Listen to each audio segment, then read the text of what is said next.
नमस्कार, स्वागत आप सभी का। मैं हूं आपके साथ पूनम शर्मा सोलंकी। 13 साल की उम्र में फिल्मी करियर की शुरुआत करने वाली अभिनेत्री और पूर्व राज्यसभा सांसद जया प्रदा आज जयपुर पहुंची, जहां उन्होंने चैनल हेड जगदीश चंद्र से उनके निवास पर मुलाकात की। चैनल हेड जगदीश चंद्र ने जया प्रदा का आत्मीयता से स्वागत किया। मुलाकात के दौरान दोनों के बीच राजनीति के सामयिक मुद्दों को लेकर चर्चा हुई। जया प्रदा से उनके फिल्मी और राजनीतिक करियर के जुड़े पहलुओं को लेकर खास बातचीत की सहयोगी आयुषी विजयवर्गीय ने। एक ज़माना था, तब महिलाओं को देखकर एक जिम्मेदारी जब दी जाती थी तो सोचा जाता था कि क्या ये महिला इस जिम्मेदारी को बखूबी निभा सकती है या नहीं। पर वर्तमान समय में चीज़ें बदली है और चीज़ें इस कदर बदली है कि आज बड़ी बड़ी जिम्मेदारी महिलाओं के पास है और महिला चाहे तो क्या कुछ नहीं कर सकती। चाहे तो अभिनेत्री बन सकती है या जब बात आए जनता की आवाज़ उठाने की तो नेत्री भी बन सकती है। एक ऐसी ही शख्सियत है मेरे साथ इस वक्त, जया प्रदा, जिनके बारे में अगर मैं आपको बताऊं तो शायद ये इस तरीके से होगा कि मानो कि सूरज को दीपक दिखाना। जया प्रदा जी, आपका जो करियर है हर किसी महिला के लिए, हर किसी लड़की के लिए बहुत मोटिवेटिंग है, क्योंकि शायद एक वो पल था जब स्कूल के एनुअल फंक्शन में आप डांस कर रही थी, एक डायरेक्टर की नज़र आप पर पड़ती है और वहीं से वो डिसाइड कर लेते हैं कि अगली फिल्म में आपको रोल देना है। ऐसा है कि एट द एज ऑफ 13 मैं अपने करियर शुरुआत की। तब मुझे पता ही नहीं था कि करियर क्या है और सिनेमा क्या है। स्कूल जाते जाते मुझे डायरेक्टर ने देखा और इस तरह का जो ऑफ़र मुझे दिया गया, 3 मिनट्स मेरे ज़िंदगी का एक 3 डिकेड्स से ऊपर करियर हमारा सक्सेसफुल रहा है। बट एक क्रेडिट सिर्फ मेरा ही नहीं है। मैं इंडस्ट्री में मेरा प्रोड्यूसर्स, डायरेक्टर्स, मेरे हीरोज़, ख़ास तौर हमारे जनता ने हमें हरदम जो कुछ भी मैंने किरदार निभाई, जनता ने कभी ये नहीं पूछा कि आपने ये किरदार क्यों की। जनता ने हमेशा मुझे सराहा, प्यार दिया, तो उनके लिए भी मैं शुक्रगुजार हूँ। जया प्रदा जी, आप एक मिडिल क्लास फैमिली से बिलोंग करती थी और ऐसे में जब हम देखते हैं कि इस सोसाइटी को, तो जब आपने ये सोचा कि मुझे इस करियर की शुरुआत करनी है तो उस टाइम कौन कौन से चैलेंजेस आपको फेस करने पड़े? देखिए, एक तो मैं साउथ की हूँ और मेरा टारगेट है बॉलीवुड। तो उसमें एक तो एज बहुत छोटी थी, उसके बाद लैंग्वेज, क्योंकि साउथ की एक्सेप्टेंस बहुत कम होता था। हीरोइंस के लिए ज़्यादा है, पर उस समय पे हम लोगों को अगर हमारे आवाज़ डबिंग ना करे और हम खुद बोले तो हिंदी का बहुत परफेक्ट रहना बहुत ज़रूरी। तो उस समय पे बहुत ही रात में मैं डायलॉग्स पढ़ती थी, सुबह जाके ट्यूटर को लेकर आती थी सेट पे, फिर वहाँ पे भी डायलॉग सीखती थी। इस तरह मैंने स्ट्रगल की थी 1 साल।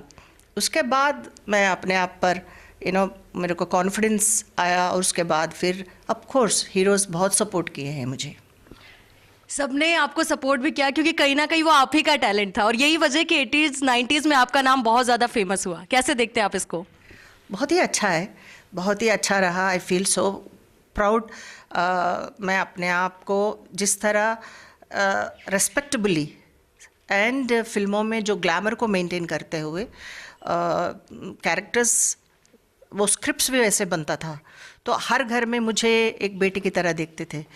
तो ये अपनापन जो है हमारे लिए, हर घर में रहना, हर घर में एक्सेप्टेंस मिलना, ख़ास तौर लेडीज़, तो वो मेरे लिए बहुत ही मतलब एक गर्व की बात है।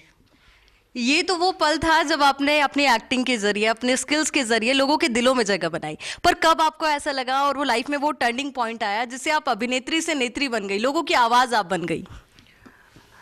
ऐसा है कि again it is an accidental, it was not plan to come to politics. तो NTR he was a big leader. तो उस समय पे NTR he was in crisis. तो उनके साथ मैंने कई फिल्मों में मैंने हीरोइन के रोल की थी। तो उस समय पे he was like a father figure for me, but फिल्मों में I was pair to him as a heroine. तो उस समय पर NTR TDP, Telugu Desam party, तो he was like contesting for CM। तो कुछ ऐसे क्राइसिस थे तो ही कॉल्ड मी, एक फ़ोन कॉल पे मैं अपना करियर को भी परवाह न की, and I supported him. In that process I came to politics, but everybody said that कि आप इतने प्राइम टाइम पे आप पॉलिटिक्स में जा रही हैं, इतने कम उम्र में आप पॉलिटिक्स में जा रही हैं, that will affect your career. तो उस समय पे मैं सोच भी नहीं सकती थी कि इसका कॉन्सिक्वेंसेस क्या होते हैं। So in that process I came to politics.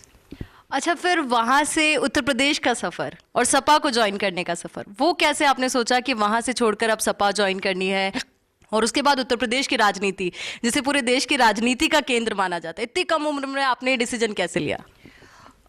That is also एक जुनून है, like you know I take everything.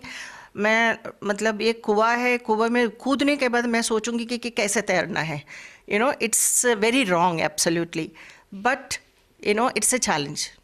ऐसे एक सिचुएशन था कि चंद्रबाबू जी और एनटीआर जी का एक रिफ्ट क्रिएट करने के बाद पॉलिटिक्स में आई सिचुएशन के हिसाब से चंद्रबाबू जी को सपोर्ट करना पड़ा, because all the MLAs they were supporting to save Andhra Pradesh.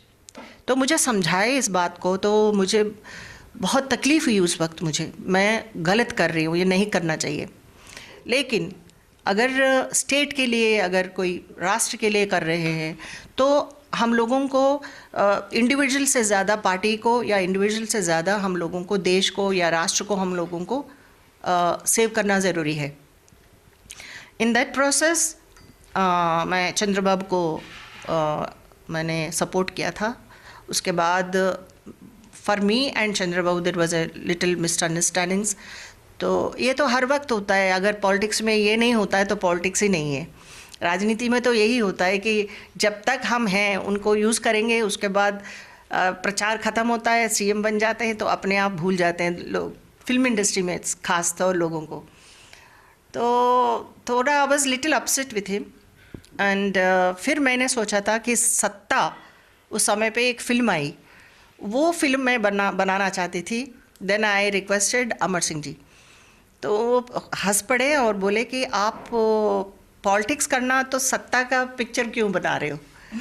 तो मैंने कहा कि टू शो टू चंद्रबाबू जी कि मैं सत्ता भी बना सकती हूँ। It was madness actually.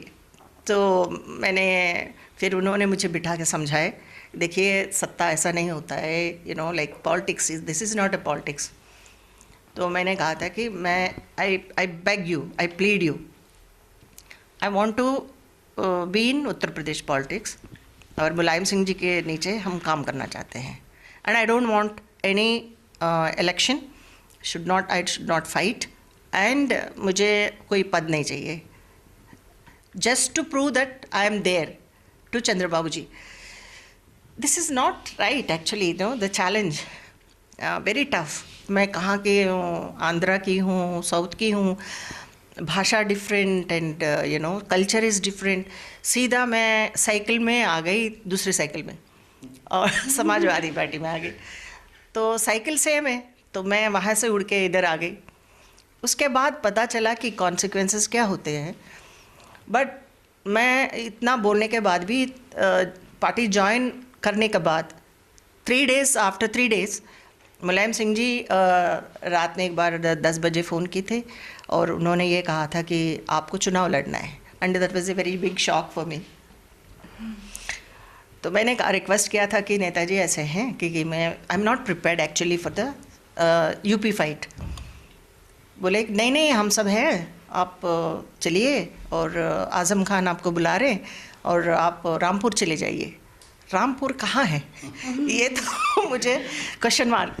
सो मैं उस रात को मैंने मैप मंगवाई, यूपी का मैप मंगा के फिर मैंने देखा नक्शे में, फिर नक्शे में पहचाना मैंने, ये रामपुर है। Then it was like you know alien, and that is what how it started my UP journey in politics. यानी कि राजनीति की शुरुआत एक तरीके से मोटे तौर पर आपके लिए यूपी से हुई, फिर साइकिल से कमल तक का सफ़र वो कैसा रहा? नहीं, एक्चुअली मैं आंध्रा से राज्यसभा में थी 6 साल, and I was MP that time, and then उसके बाद ये जो रिफ्ट शुरू होने के बाद मैंने सोचा था कि जो मेहनत अगर हमारे लीडर पहचान नहीं पाते हैं तो वहाँ सम्मान नहीं मिल पाता है, तो वहाँ पे ज़िंदगी भर भी काम करो। चंद्रबाबू को रिकग्नाइजेशन इतना वो एक्नॉलेज नहीं करते हैं, मैं ही नहीं हूँ, हर एक को ऐसे ही छोड़ देते हैं। एनटीआर को छोड़ सकते हैं तो हम तो कुछ भी नहीं है। इन दैट प्रोसेस एक गेट क्रैश यूपी में हमारा चुनाव शुरू हो गया और आज़म से लड़ाई, आज़म से हमसे आज़म का कोई पर्सनल लड़ाई नहीं थी। एक्चुअली मैं आज़म भाई अभी भी बोलती हूँ, लेकिन वो बहन के लिए जिस तरह जो लाज रखना था, सम्मान रखना था, एक अस्मिता का जो उन्होंने जो खेल खेला है, उसमें मुझे बहुत कष्ट हुआ। जीना मरने का एक सवाल पैदा हो गया, क्योंकि वहाँ पे भी कई मेरे ऊपर अटैक्स हुए हैं। मतलब एक साधारण औरत को पॉलिटिक्स में इतने सारे सीट्स में जो लड़ाई हो रही थी, लेकिन एक अजीब सा माहौल, एक डर। तो उस समय पे एक महिला का जो सम्मान होना था वो पूरा चूर चूर हो गया। उस समय पे I was literally every day मैं माँ को फ़ोन करके कहती थी, माँ आज मैं वापस आ गई हूँ तो आज ज़िंदा हूँ, कल पता नहीं। ये डर था। तो मतलब इतने सारे जो चुनाव हर जगह हो रहा था, except why Jayaprada, may be I am Hindu, he doesn't want that to establish कि यहाँ पे ये लोग नहीं रहना है। This is what a territory problem. तो उन्होंने जो अभद्र भाषा प्रयोग किया है, बहुत कुछ किया, फिर भी मैं राखी भेजती थी उनको, वो हमेशा रिटर्न आता था, फिर मैं भेजती थी, तो मैं भी जीतती थी। लेकिन अब बीजेपी में आने के बाद मुझे एक महिला का लाज रखना, महिला का एक सुरक्षित जगह और एक सम्मान, किस तरह महिलाओं को आदर करना है, ये मैं बीजेपी में आने के बाद योगी जी, मोदी जी और अमित शाह जी ने मेरे को एहसास दिलाया। Now I want to live more, I want to, मैं देश के लिए भी सेवा करना चाहती हूँ, पार्टी के लिए भी सेवा करना चाहती हूँ। A real meaning of politics, मतलब एक सुकून के साथ जीने का एक डर नहीं है अब मेरे को। यानी कि कह सकते हैं कि जो लड़ाई आपने लड़ी सिर्फ वो आपकी लड़ाई नहीं थी, वहां रह रही लाखों करोड़ों महिलाओं की लड़ाई जो आपने लड़ी। देखिए, ये जब मेरे ऊपर हमला करना, मेरे ऊपर अभद्र शब्द इस्तेमाल करना, मेरे ऊपर मुझे गाली गलौज करना, उस समय पे कोई भी, मतलब वहाँ पे प्रियंका जी, सोनिया जी, कोई मेरे लिए साथ नहीं दिए हैं। एक महिला होने के बाद भी, मतलब पॉलिटिक्स में महिला को महिला से सम्मान नहीं मिलेगा तो औरों से क्यों हम लोग उम्मीद करें। उस समय पे सुषमा जी मुझे साथ दी थी और शायद मैं अभी भी उनको याद करती हूँ, दीदी दीदी बुलाती थी मैं। और ख़ास जया बच्चन जी, उसी पार्टी में रहते हुए एक शब्द भी हमारे लिए नहीं बोली। She supported only Azam Khan. ये बहुत मतलब निंदनीय है मेरे लिए, ये बहुत ही सोचने वाली बात है कि एक पार्टी में होते हुए डिम्पल यादव कुछ नहीं बोली। तो why I have to respect them in the same way when they are enjoying by listening to this kind of culture है इन लोगों का, महिलाओं को गाली देने से खुश होते हैं, तो ऐसे लोगों को जनता भी आदर नहीं करेगी। बिल्कुल। तो ऐसे में जो पिछले 5 साल का कार्यकाल रहा बीजेपी का यूपी के अंदर, उसको आप कैसे देखते हैं, और पहले की राजनीति में और अब की राजनीति में कितना अंतर है? देखिए, पहले जो राजनीति में पर्टिकुलरली अपना कोई नहीं है। ये मेरा एक्सपीरियंस है कि वहाँ पे एनटीआर और चंद्रबाबू को भी देखा मैंने, और यहाँ पे अखिलेश और मुलायम सिंह जी को भी देखा मैंने।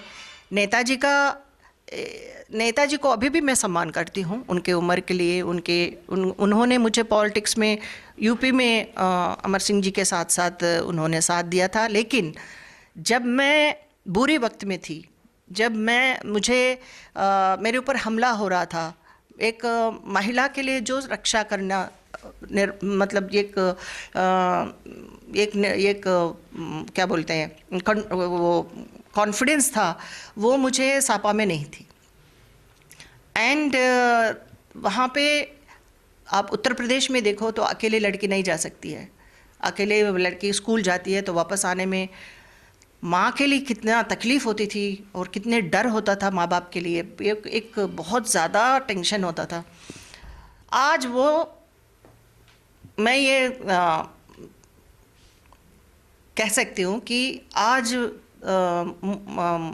हमारे सीएम और योगी जी आने के बाद, योगी महाराज जी वो अपने लिए कभी काम नहीं किया, उन्होंने जनता के लिए काम किए, क्योंकि वो योगी है, हम तो योगी महाराज बोलते हैं। तो वो कुछ भी नहीं चाहते हैं, सिर्फ जनता को। अब आप बताओ कि हम अकेले लड़कियां आराम से घूम सकती है, और जो लोग काम किए हैं, जो गलत काम किए हैं और जो गुंडा राज किया है, जो गुंडे लोग हैं, उन लोगों को सारे सीधा अंदर कर दिया। तो ये सुरक्षित है, महिला सुरक्षित है, महिलाओं के सम्मान के लिए वो काम किए हैं। और वहाँ पे ये उत्तर प्रदेश को कई वो योगी जी आने के बाद मोदी जी भी, दोनों एक गाड़ी का दो पहिए हैं। और मैं चाहती हूँ कि इस तरह का अगर सेंट्रल और स्टेट का दोनों मिलकर काम करेंगे तो उत्तर प्रदेश में और भी हम लोग डेवलपमेंट देख सकते हैं। यानी कि आपके कहने का होता है जैसे 5 साल हमने डबल इंजन की सरकार देखी, अगले विधानसभा चुनाव में भी अगर डबल इंजन की सरकार देखेंगे तो और भी डेवलपमेंट होगा। और जिस तरीके से जया प्रदा जी ने बताया उनके करियर के बारे में और कितना स्ट्रगल उन्होंने किया, तो शायद वो वाइब्रेशन जो आवाज़ में था उसको महसूस आप भी कर पा रहे होंगे। क्योंकि जब इंसान एक छोटे परिवार से निकलता है, आगे बहुत सारे चैलेंजेस फेस करता है, तो वाकई में वो एक मिसाल बनता है समाज के लिए, पूरे देश के लिए, और साथ ही हर एक लड़की के लिए आप मिसाल हैं जो अपने जीवन में कुछ नया करना चाहती है, सारी चुनौतियों को पार करना चाहती है। बहुत बहुत शुक्रिया आपका हमारे साथ जुड़ने के लिए, पूरी बातचीत के लिए। वीडियो जर्नलिस्ट संजय के साथ Ayushi Vijayvargiya, first India news, Jaipur.